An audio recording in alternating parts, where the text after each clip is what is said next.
വാർത്തകളിലേക്ക് വിശദമായി പോകാം. മുൻ മന്ത്രി കെ ബാബുവിന്റെ സ്വത്ത് ഇ.ഡി. കണ്ടുകെട്ടി. അനധികൃത സ്വത്ത് സമ്പാദന കേസിലാണ് നടപടി.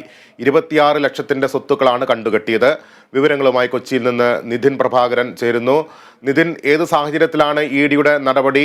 ഈ കേസിന്റെ മറ്റ് തുടർ നടപടികൾ എന്തൊക്കെയായിരിക്കും ഇനി? ലിബീഷ്, അനധികൃത സ്വത്ത് സമ്പാദന കേസിലാണ് തൃപ്പൂണിത്തുറ എം.എൽ.എ. കെ ബാബുവിന്റെ സ്വത്ത് ഇ.ഡി. കണ്ടുകെട്ടിയിരിക്കുന്നത്. 25.82 ലക്ഷം രൂപയുടെ സ്വത്തുക്കളാണ് എൻഫോഴ്സ്മെന്റ് ഡയറക്ടറേറ്റ് ഇപ്പോൾ കണ്ടുകെട്ടിയത്. പ്രധാനമായും 2007 മുതൽ 2016 വരെയുള്ള കാലയളവിൽ കെ ബാബു അനധികൃതമായി സ്വത്ത് സമ്പാദിച്ചു എന്നാണ് ഇ.ഡിയുടെ കണ്ടെത്തൽ. ഇതിന്റെ അടിസ്ഥാനത്തിലാണ് സ്വത്ത് കണ്ടുകെട്ടൽ നടപടിയിലേക്ക് എൻഫോഴ്സ്മെന്റ് ഡയറക്ടറേറ്റ് കടന്നിരിക്കുന്നത്.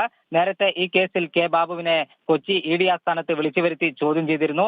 സംസ്ഥാന വിജിലൻസ് എടുത്ത ഒരു കേസിനകത്താണ് പിന്നീട് ഇ.ഡിയുടെ തുടർ നടപടി ഉണ്ടായിരിക്കുന്നത്.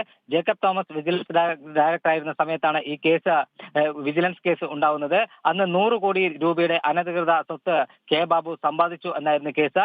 പിന്നീട് ഇ.ഡി ഈ കേസിന്റെ അന്വേഷണം ഏറ്റെടുത്തു.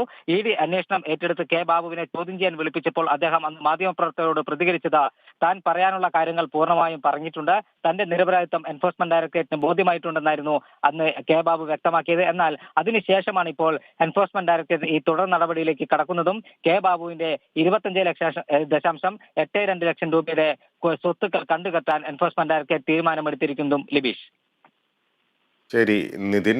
അനധികൃത സ്വത്ത് സമ്പാദന കേസിൽ കെ ബാബുവിനെതിരെ കടുത്ത നടപടിയുമായി ഇ.ഡി. 26 ലക്ഷത്തോളം രൂപയുടെ സ്വത്തുക്കൾ കണ്ടുകെട്ടിയിരിക്കുകയാണ് ഇപ്പോൾ ഇ.ഡി.